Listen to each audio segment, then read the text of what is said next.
finally.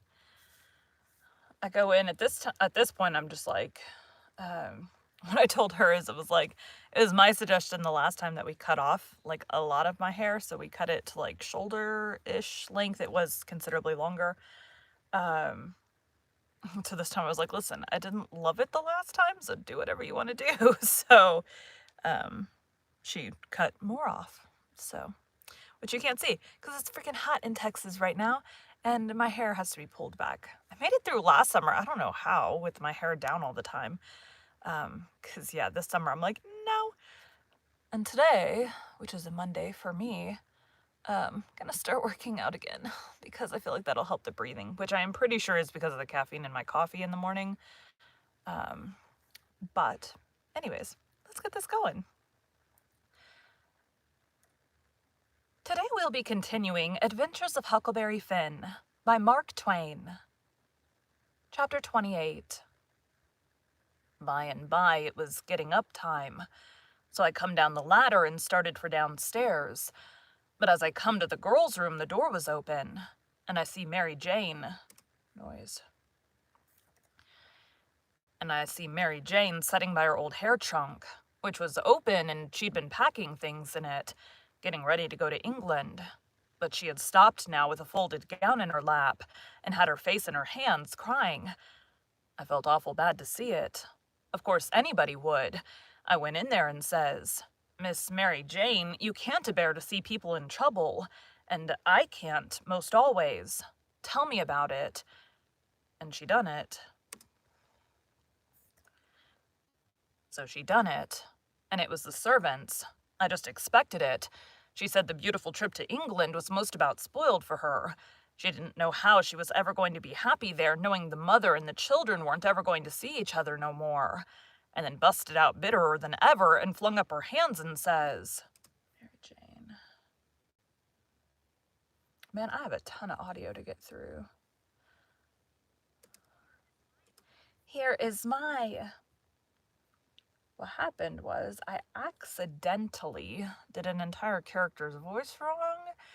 He was supposed to have a lisp, and I did a lisp maybe 1% of the time the character talked, and it was a main character. So I had to go through the 4 very long chapters, like hour-long chapters that character was in, and find every single time that character talked, and replace out, well, I haven't done it yet, but I go through and get all the edits at one time. So I label the chapters and then the timestamps, and then I do the sentence, and then I'll write, like, what's wrong with it. So did I word it wrong? That particular one, it was all, like, add lisp. So, now there was a couple sentences that he said that didn't have a lisping sound in it. So I am not re-recording those, just the ones that were supposed to have a lisp and did not.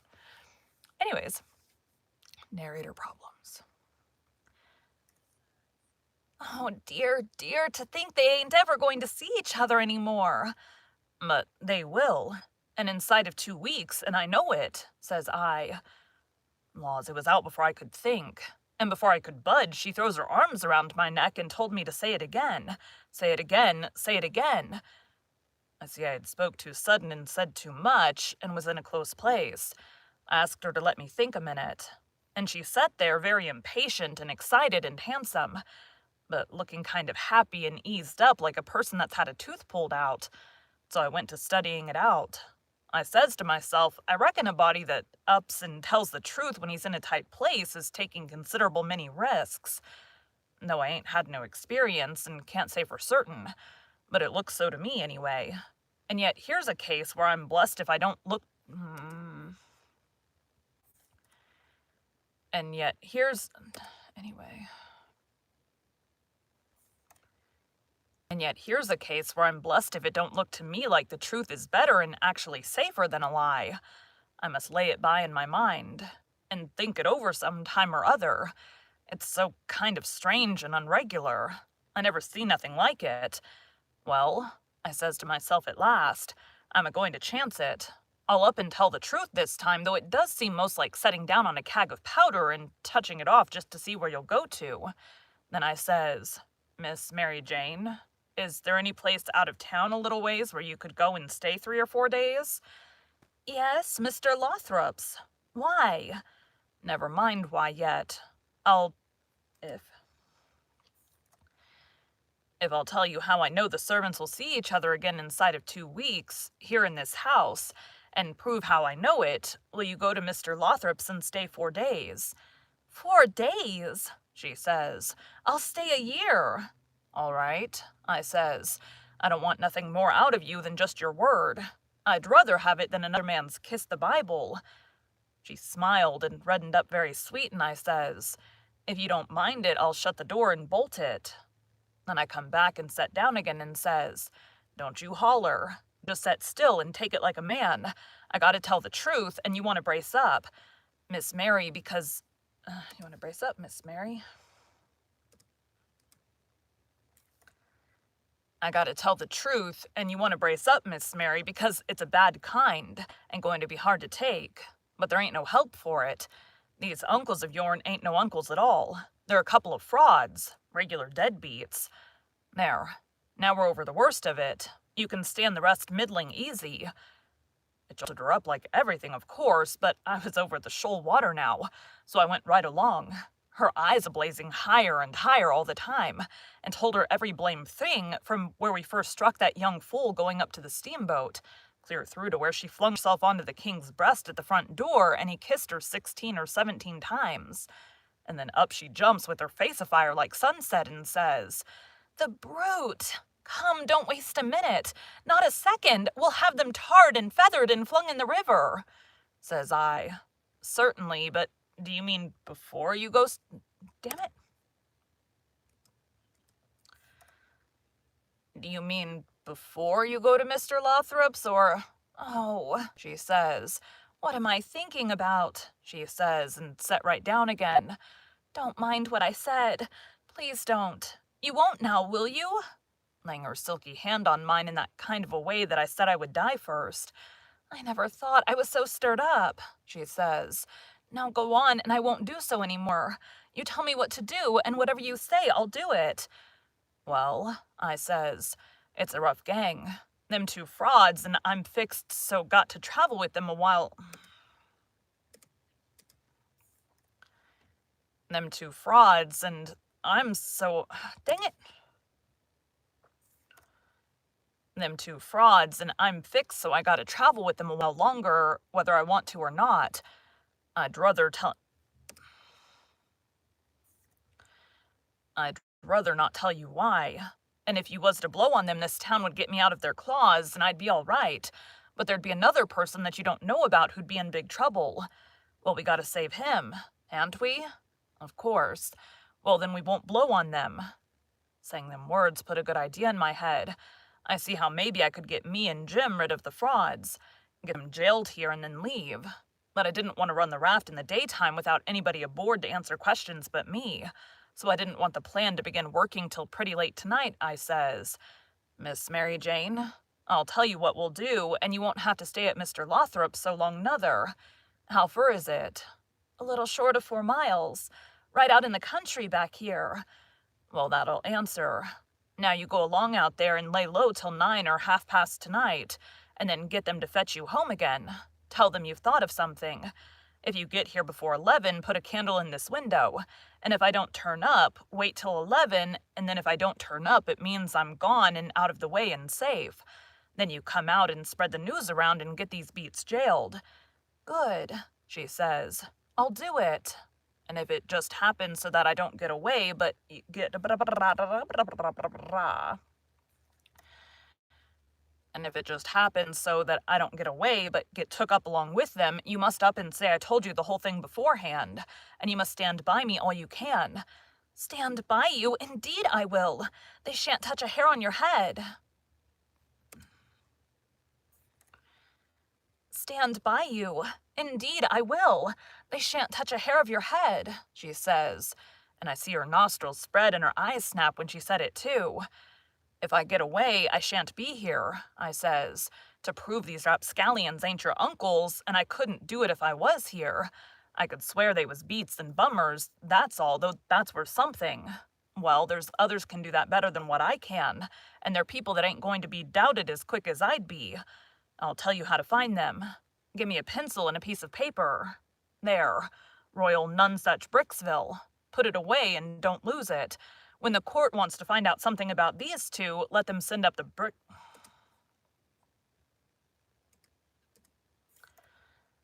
When the court wants to find out something about these two... When the court wants to find out something about these two, let them send up to Bricksville and say they've got the men they played the Royal Nonesuch and ask for some witnesses. Why, you'll have that entire town down here before you can hardly wink, Miss Mary.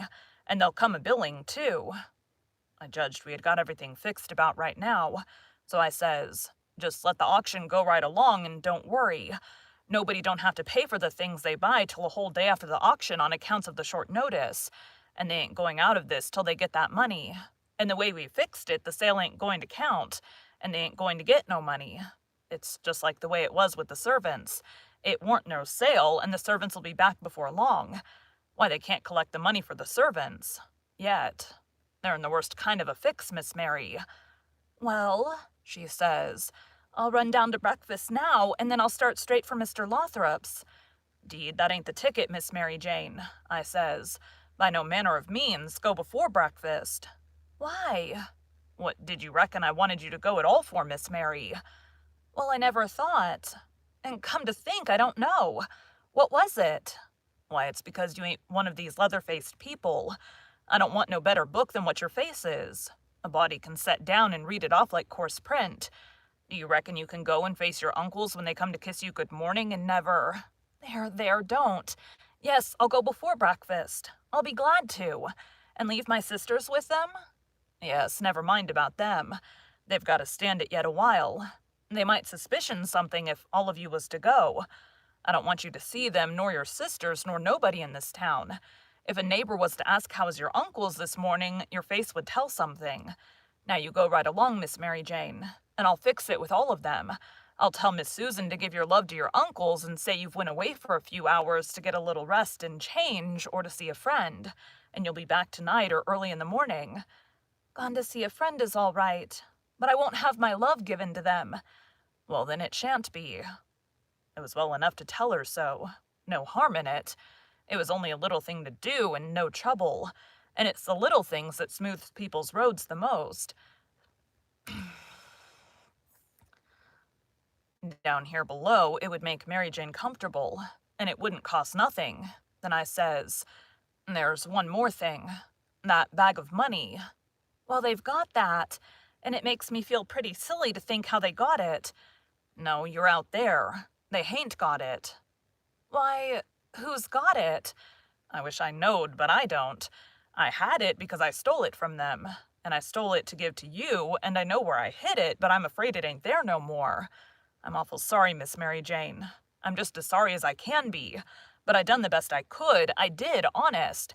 I come nigh getting caught, and I had to shove it in the first place I come to and run, and it weren't a good place.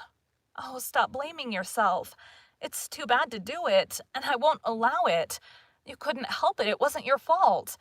Where did you hide it? I didn't want to set her to thinking about her troubles again, and I couldn't seem to get my mouth to tell her what would make her see that corpse laying in the coffin with that bag of money on his stomach. So for a minute I didn't say nothing. Then I says, I'd rather not tell you where I put it, Miss Mary Jane, if you don't mind letting me off. But I'll write it for you on a piece of paper, and you can read it along the road to Mr. Lothrop's if you want to. Do you reckon that'll do? Oh, yes. So I wrote. I put it in the coffin. It was in there when you was crying there away in the night. I was behind the door, and I was mighty sorry for you, Miss Mary Jane. It made my eyes water a little to remember her crying there all by herself in the night, and them devils laying there right under her own roof, shaming her and robbing her. And when I folded it up and give it to her, I see the water come into her eyes, too, and she shook me by the hand hard and says, Goodbye. I'm going to do everything just as you've told me. And if I don't ever see you again, I shan't ever forget you, and I'll think of you a many and a many a time. And I'll pray for you, too. And she was gone.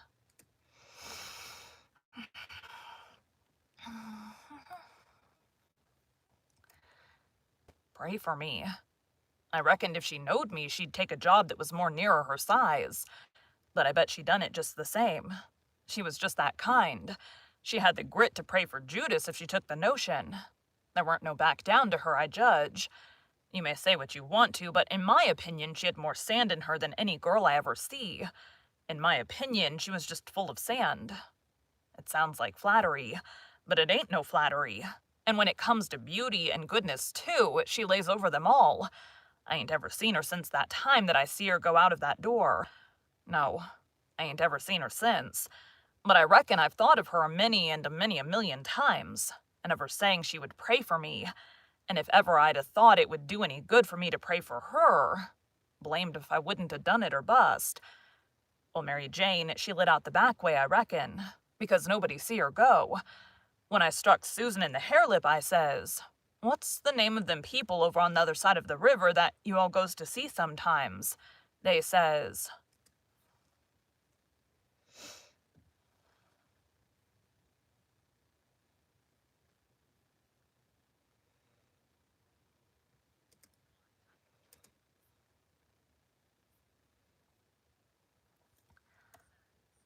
"There's several, but it's the Proctors mainly."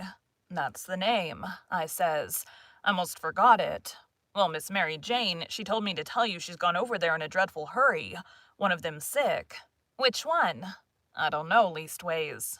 I don't know. Leastways, I kind of forgot. But I thinks it's... Sakes alive, I hope it ain't Hanner." "I'm sorry to say it," I says, "but Hanner's the very one." "My goodness, and she's so well only last week. Is she took bad?" "It ain't no name for it. They set up with her all night," Miss Mary Jane said, "and they don't think she'll last many hours. Only think of that now. What is the matter with her?"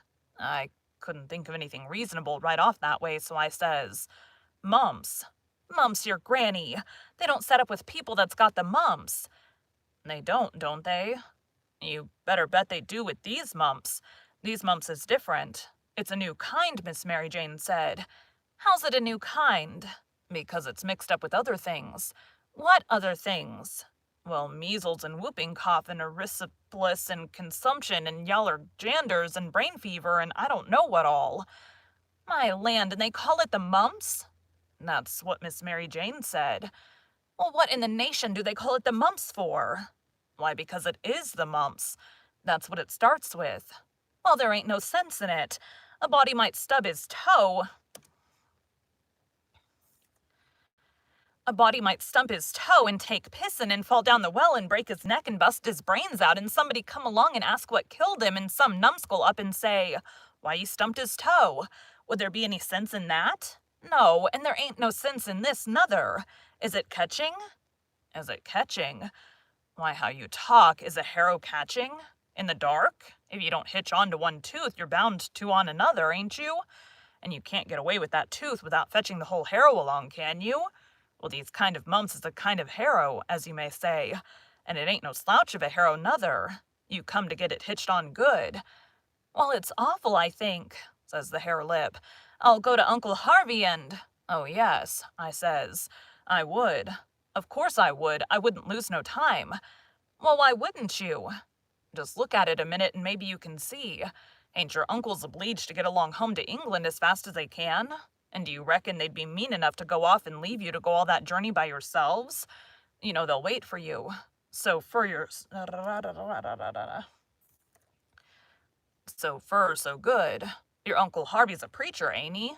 Well, take a breath. Check these texts.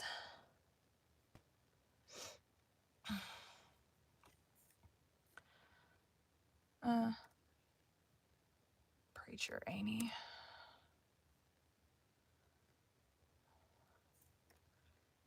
Very well, then. Is a preacher going to deceive a steamboat clerk? Is he going to deceive a ship clerk so as to get them to let Miss Mary Jane go aboard? Now you know he ain't. What will he do then? Why, he'll say it's a great pity, but my church matters has got to get along the best way they can, for my niece has been exposed to the dreadful pleurbis unum mumps, and so it's my bounden duty to set down here and wait the 3 months it takes to show on her if she's got it. But never mind, if you think it's best to tell your Uncle Harvey." "Shucks, and stay fooling around here when we could all be having good times in England whilst we was waiting to find out whether Mary Jane's got it or not? Why, you talk like a muggins."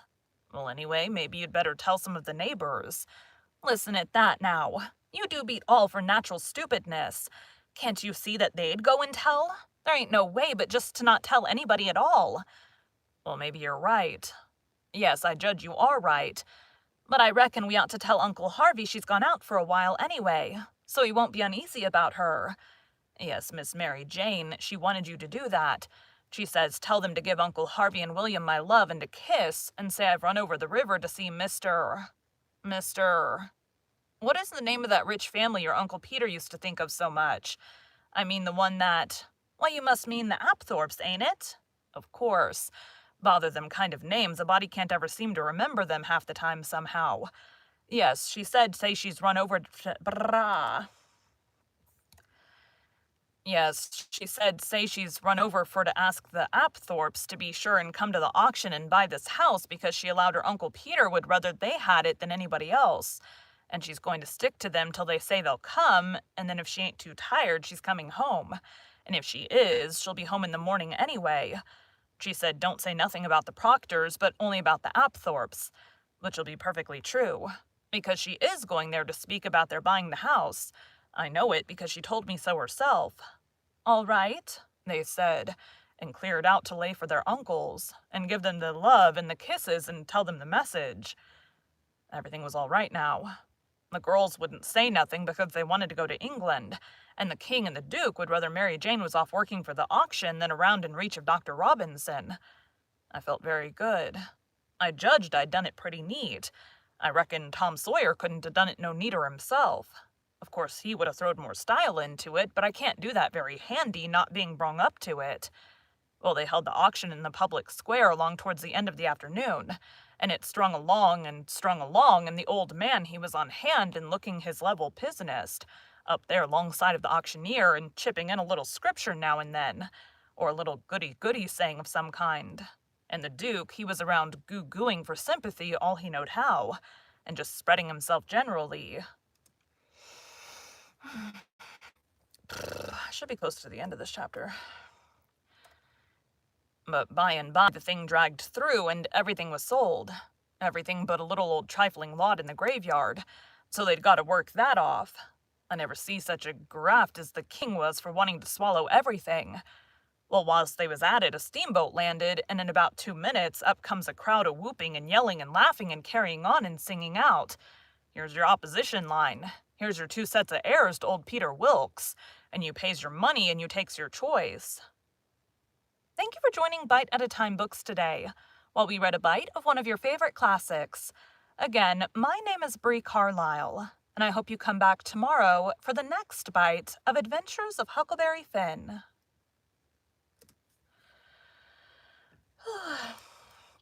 Ready to move on to a new book. Like, I don't know. There's just some books that it's like, not my favorite.